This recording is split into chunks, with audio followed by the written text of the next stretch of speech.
know you didn't have to read anything for the actual reading, so okay. Oh, no. No class Friday, I will be here, so you probably don't want to show up on Friday. But then hopefully I will see you Saturday. And I've got people who are coming right at 4. A few people, okay, so we're in good shape. And I did post the next week's skills check, so that is now up. Sunday.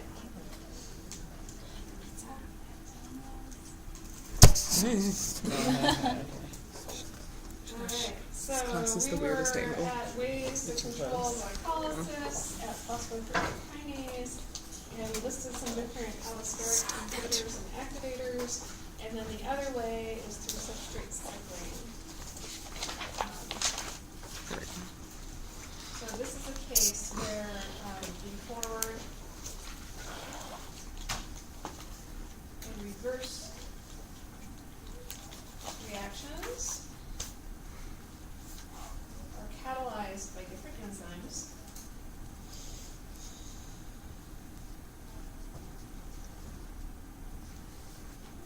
And are regulated separately.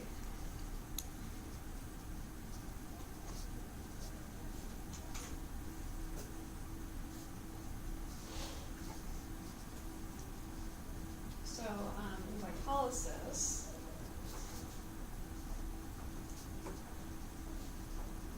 your forward reaction is with the PFK, but the reverse reaction has to catalyze with something different because PFK is not reversible. But the reverse reaction is catalyzed by FPBAs.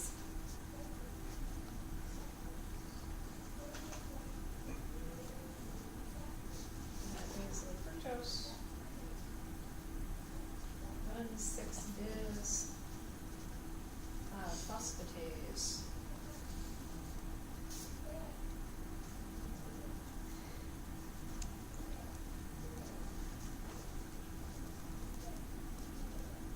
So in our forward reaction, we had a fructose 6-phosphate, and then this was our step that consumes the ATP. We had a big arrow in one way, PFK, and then we ended up with our fructose bisphosphate. It was the 1,6. That's the ADP, and that delta G was negative 25 something kilojoules per mole.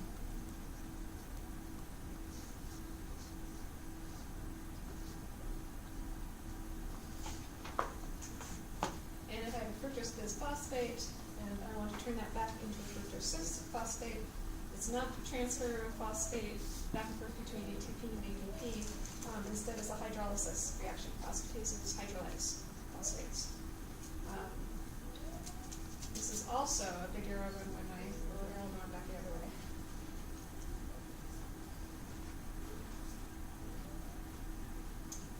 And you need some water. And then like fructose 6-phosphate again, and inorganic phosphate. And that delta G is a negative 8.6 joules.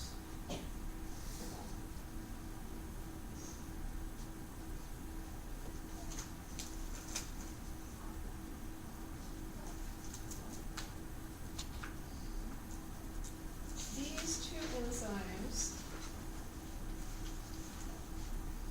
are part of a substrate cycle.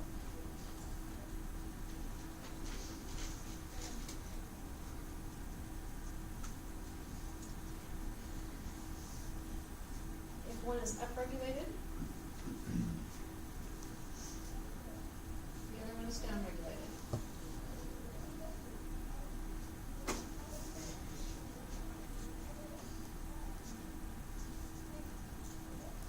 And vice versa.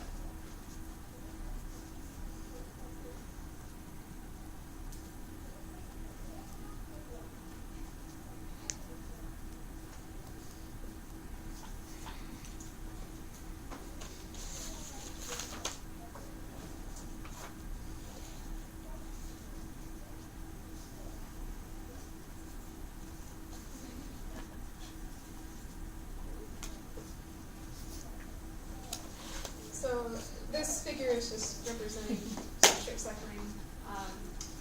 And so glucose 6-phosphate is the G6P, and eventually we get to a fructose 6-phosphate. And then there's the bisphosphate that leaves. And so it's this step in the circle that is our cycle. So fructose 6-phosphate going to bisphosphate, or the bisphosphate being hydrolyzed back to the 6-phosphate.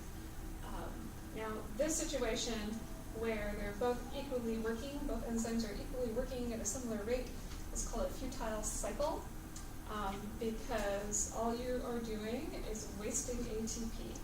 Okay, because I'm consuming ATP every time I go this way, and then I'm just hydrolyzing it back off again. So you never want these enzymes actually running at the same rate, and the mechanism for control is such that it can never happen that way. So normally what happens if one pathway is upregulated, so if glycolysis is upregulated, possibly because we have lots of AMP around, for example, then this one, by a similar process, will be down-regulated as well. Now, these enzymes are going to be controlled by that fructose 2,6-bisphosphate, which I mentioned before as an allosteric control mechanism. And its concentration is controlled by a kinase cascade. And that's something that we're not going to come back to until towards the end of the next chapter, because we've got to get the whole glycogen synthesis and gluconeogenesis. We have to include all that before we really start talking about control.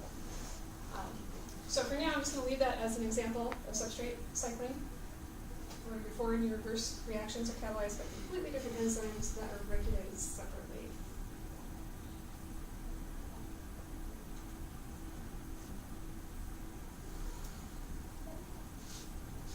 Okay.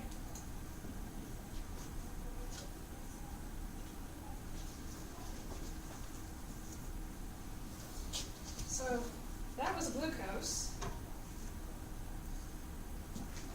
But we should at least mention some other sugars. So this is entry of other hexoses into glycolysis. Is this still under substrate cycling?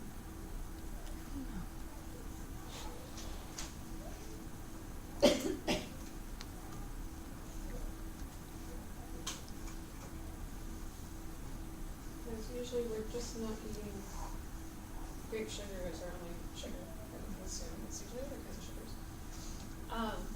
We're not going to be worried about anything that's like disaccharide because we've got enzymes in our digestive tract that are going to make those stuff into monosaccharides anyway. So just looking at monosaccharides, some of the more common ones, so galactose, remember that was an epimer of glucose, so it's flipped one of those hydroxyl groups on the ring of a sugar. Galactose enters as a glucose 6-phosphate. Mannose enters as a fructose 6-phosphate. Fructose, and it depends on where the fructose is. If it's in the muscle, then it enters as a fructose 6-phosphate into glycolysis. But if you're in the liver, it's a completely different pathway. If you're in the liver, you actually enter as GAP. You end up cutting the fructose in half first, and then you enter as GAP. But these things do feed into glycolysis.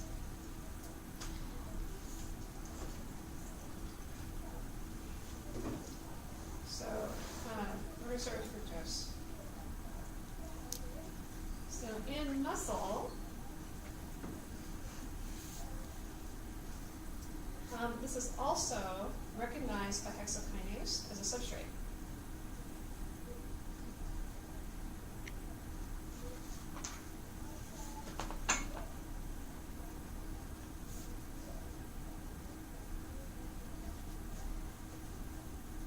And so it's turned into fructose 6-phosphate. So the hexokinase, that kinase is needed in the very first step.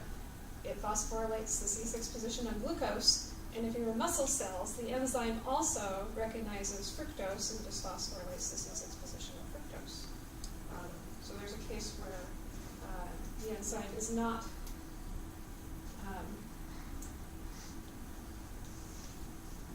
super specific for its sugar. because it can bind more on the substrate. Okay, but if you're in the liver, hexokinase has lower affinity.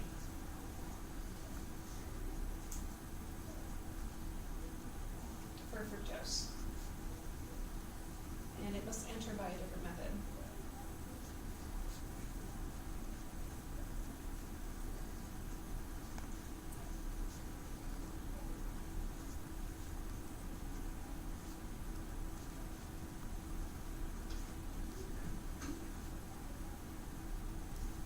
So it's not the same hexokinase that gets expressed in the liver cell as in the muscle cell. You see that all the time. You'll see multiple genes for the same enzyme where its expression is tissue specific as to which one you get. And so you can have differing affinities and activities because of it.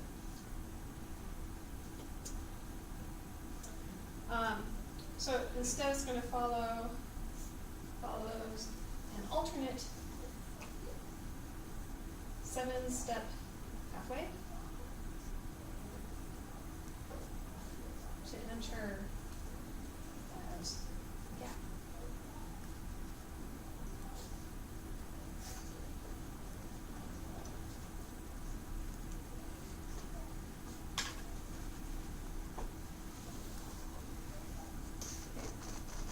And here's the pathway. We're not going to write this in that. We're just going to point out some important things you should know about it. So this one over here, that's the muscle. So yay, we just phosphorylated in C6 position. But in liver, your fructose is actually cut in half. And if you do cut it in half so it's an aldolase, but it is a aldolase specific to fructose 1-phosphate. If we cut it in half, we end up with glyceraldehyde and dihydroxyacetone phosphate. And you should recognize right away that that is ready for glycolysis. 10 acts on it to resolve the gap. Glyceraldehyde needs a special kinase to phosphorylate the number 3 position, because that's what I'm missing is that phosphate group that would have started off on that C6 position. So we're going to just phosphorylate it. It's just a new kinase, a new specificity, same mechanisms that we've seen before. Now that's not so many steps. That's not 7 steps, because I've skipped the 4, 5, and 6 here. And so once you have your glyceraldehyde, it could possibly go through this pathway instead, which also can lead back to the dihydroxyacetone and the glyceraldehyde phosphate. So the end result. And so this kind of question: why even bother to have this? And the reason is that guy right there. So what is that? Fatty acid. Yeah, I need it for triglyceride synthesis. So glycerol is my backbone for all of my triacylglycerols and my phosphoglycerols. I need it for lipid synthesis. And so it's a way of converting a sugar into something that's useful for lipid synthesis. Or it's a way of taking a byproduct of lipid degradation. So if I start breaking down fats for fuels, I'm going to start making glycerol. And so it's a way of feeding glycerol back into the glycolysis pathway as well. So that's why it's important that this exists, and why it only exists in the liver, because we're going to see fat gets stored in other cells, but it's metabolized in the liver, and so that's why this pathway is here. So what's important to know is that you have this alternate pathway in the liver for fructose, that it can involves possible formation of glycerol, which would be used for lipid biosynthesis.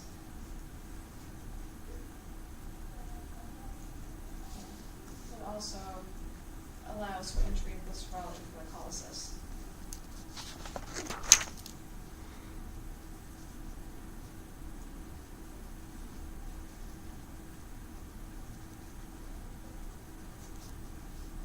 It does have a downside, though. Okay. If you have, sorry, let's throw the figure back up there again. In the muscle, fructose, you consume an ATP to make the fructose 6-phosphate, but that isn't any different than consuming an ATP from glucose, and glucose 6-phosphate, and then doing the isomerization to turn it into fructose. There's no difference there in energy consumption. But if I'm in the liver and fructose enters here, I end up putting the phosphate group on the one position, but then I also have to consume another ATP over here. So you end up consuming one more ATP than you would normally. And then, with this glycerol entering, you're also going to end up consuming ATP over here. So rather than just one ATP being consumed, it's two. Which means that your net gain from glycolysis would be one ATP instead of two. So it's going to consume one more ATP than glycolysis of glucose.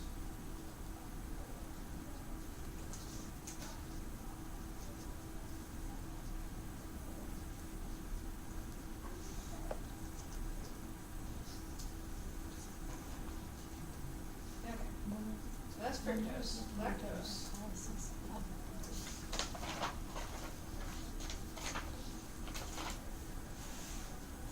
This is going to enter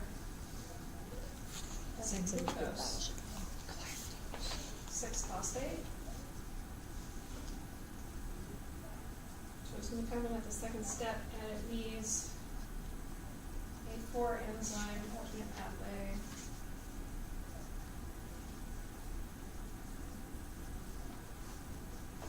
And it also is going to consume one extra ATP than normal as well.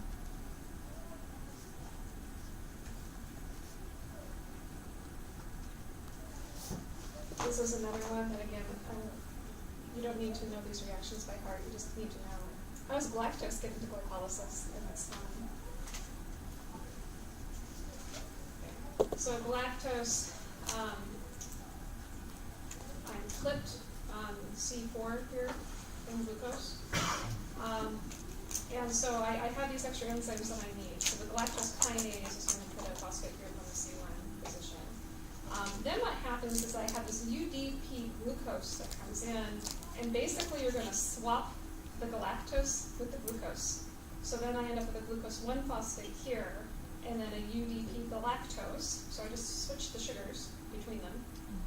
And then I have another enzyme over here that is going, so it's an epimerase, which is some type of isomerase. It's going to convert one isomer of glucose into another. So it's going to convert lactose into a glucose. And so this sugar ends up over here initially, but then it'll get changed and then it'll feed back into the pathway. So it takes a couple of cycles to finally get that initial lactose into glycolysis. Once I have a glucose 1-phosphate, there's an enzyme that we're going to see later that we need for glycogen metabolism, which adds that extra phosphate on there. So then I'll have or moves it from the 1 position to the 6th position. So then I have my glucose 6-phosphate, and that's ready to enter 2nd step of glycolysis.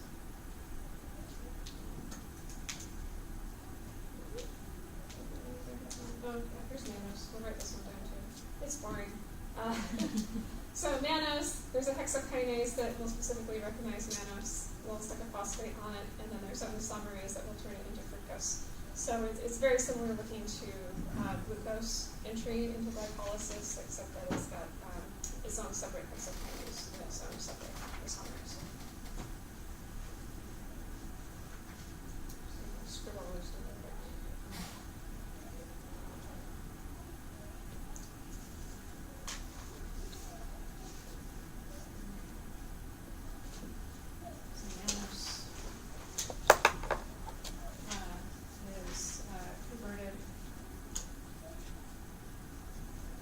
Fructose 6P by its own specific hexokinase and isomerase. And then I'll enter as fructose 6P.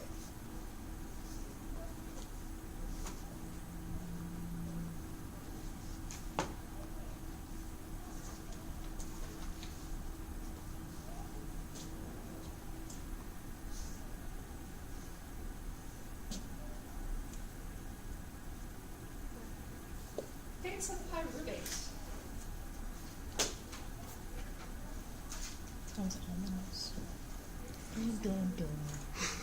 Different places we can go.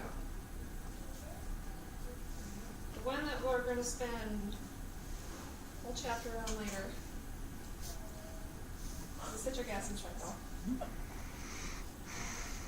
And that is aerobic, because the whole point of the citric acid cycle is to make more reducing equivalents by oxidizing my carbons I have in pyruvate down to carbon dioxide. And then those reducing equivalents end up taking their electrons, electron transport chain, and I end up synthesizing ATP. So the whole point is to get more ATP. But the end electron receptor is oxygen, so if you don't have any oxygen around, you can't do this. So this is aerobic only. Okay. Another possibility is homolactic fermentation. And this is anaerobic. You don't need oxygen for it. And this is something that we will see in mussels.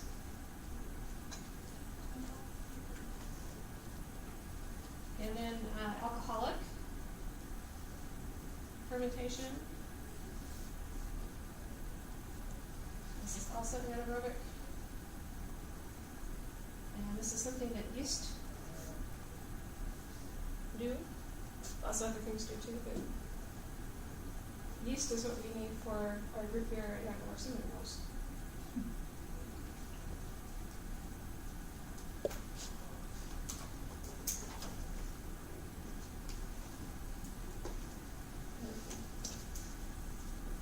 The point of these fates.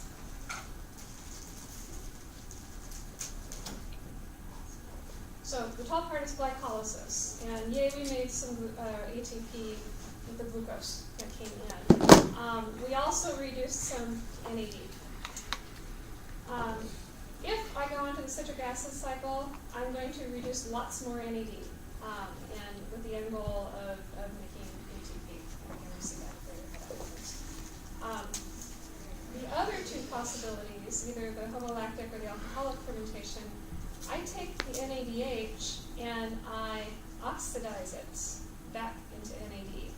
And the whole point of these two pathways existing is so I can regenerate my NAD to be able to come back up here and do glycolysis again. Because if you reduce all of your cofactors to NADH, glycolysis would stop. You wouldn't be able to keep making ATP under anaerobic conditions. So you have to have this method to take my NADH and put it back into the oxidized form. And that's the whole point of these other pathways.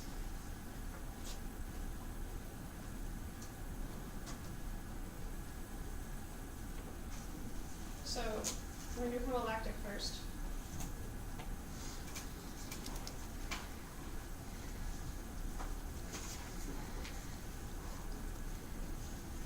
Citric acid cycle, we're not even talking about now. That'll be on the next one. So again, this is in muscle cells. Via the enzyme LDH, which is a lactate dehydrogenase.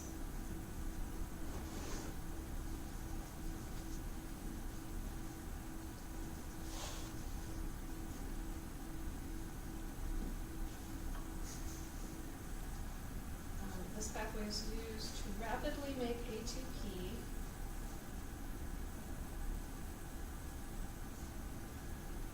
under anaerobic conditions by glycolysis. And this will end up regenerating the NAD plus cofactor needed for glycolysis.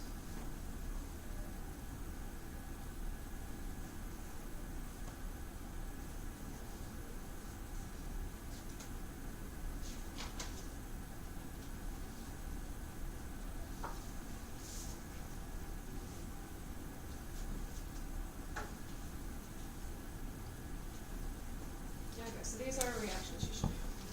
So pyruvate.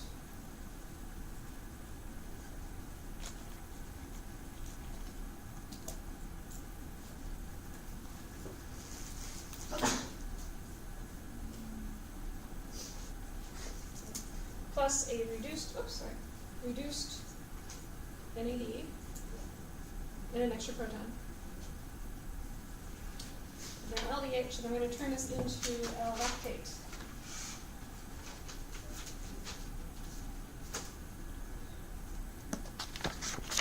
Oh, sorry. L-lactate.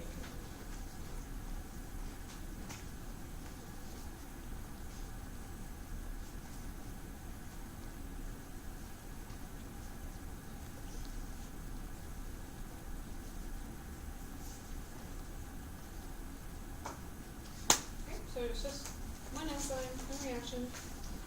So now this can be used in glycolysis. Keep it going. And L-lactate is used for glucose synthesis in the liver.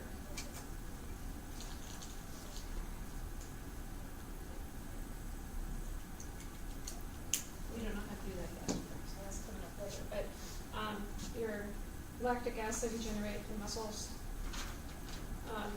then has to be transported through the bloodstream, where once it reaches the liver, it can be turned into glucose, which can then go back to the muscles that are desperate for food, assuming they've depleted their glycogen first.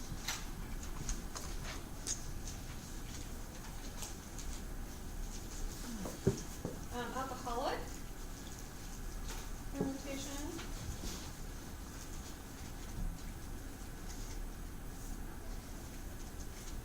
This one is 2 steps, so it's 2 enzymes. So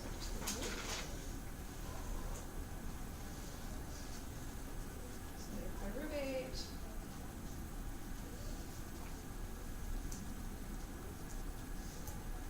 And the first one is a decarboxylase. Pyruvate, decarboxylase.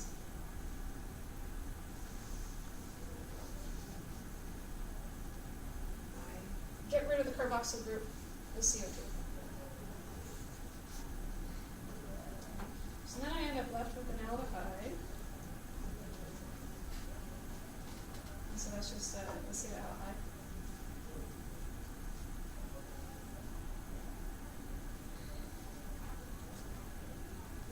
And then here comes the redox part of it. I need some NADH plus and H plus. That's going to come in, NAD is going to leave, so I just regenerated my NAD cofactor, and this is alcohol dehydrogenase.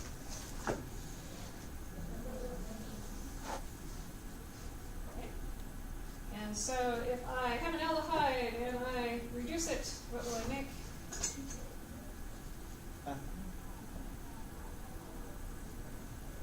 Didn't hear you, say it louder.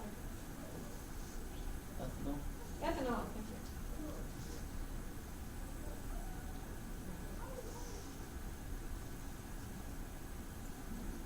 So there's our alcohol.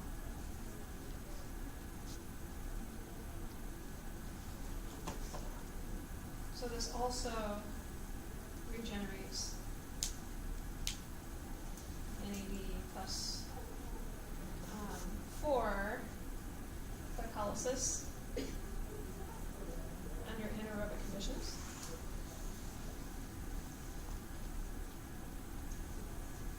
Okay, in this case, the ethanol is a waste product.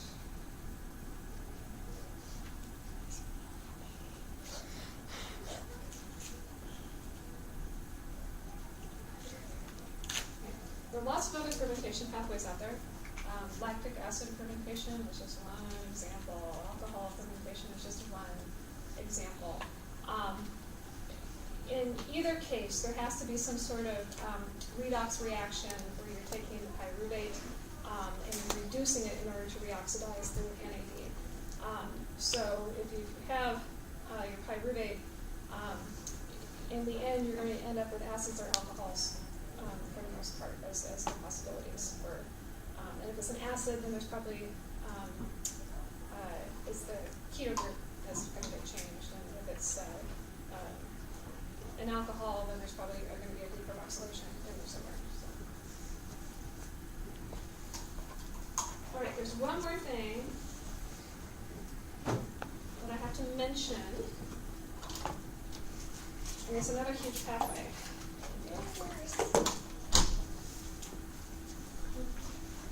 So everything we mentioned is for hexoses. Now to mention the pentose phosphate pathway.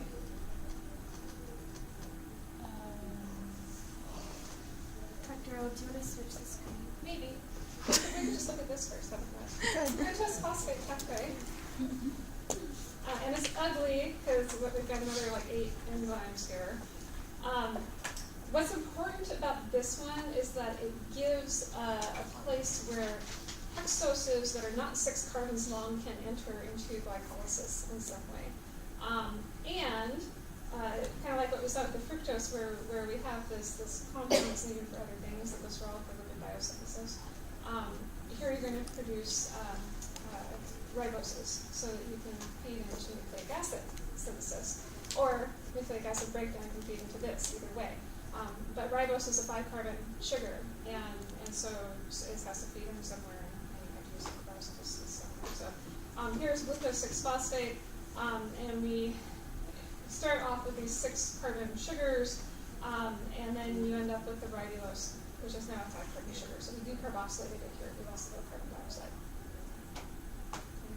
5-carbon sugar, so we have ribose and xylulose as possibilities. And then there are some examples in here where you could take some of these and trade some more carbons around, and so now all of a sudden I have a way to make a 7-carbon sugar, or to pull a 7-carbon sugar back into a glycolytic pathway. Down here is a way to make or consume a 4-carbon sugar. So it's just ways of dealing with other sugar backbones. But the net result is that I can make a fructose 6-phosphate, I can make a GAP. And so any of these 5-carbon, 4-carbon, 7-carbon things can feed into glycolysis by this pathway. And then if I need to make nucleic acids, I can make my ribose. That's all you need to know about that pathway. So Let's write that down. So what did you just say? So this is alternative pathway.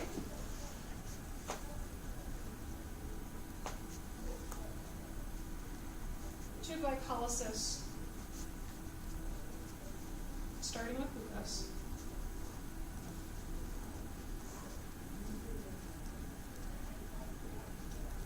Is going to generate sugars with 5 Cs, 4 Cs, 7 Cs, which can also all feed into the pathway.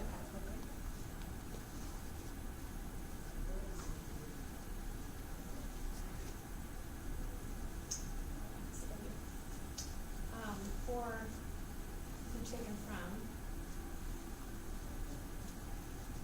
for biosynthesis. So, for example, 5C ribose is needed for nucleotide biosynthesis.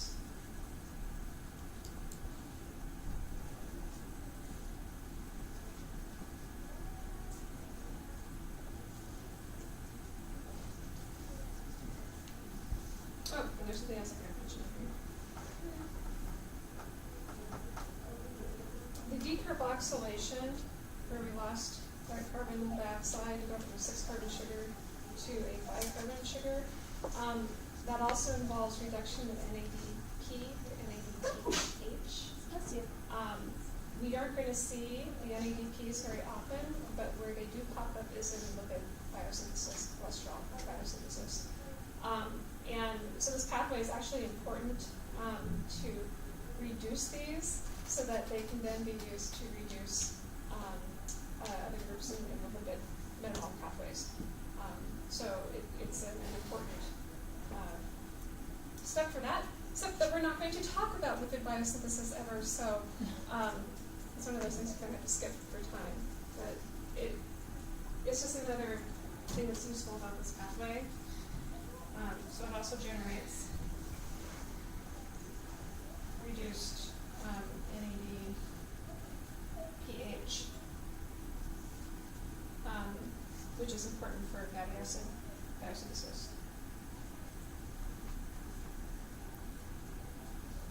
And cholesterol.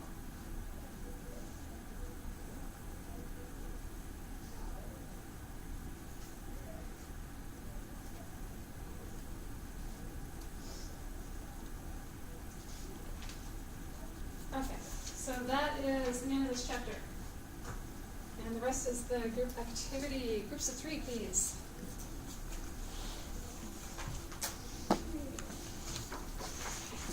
Group of? It's like format.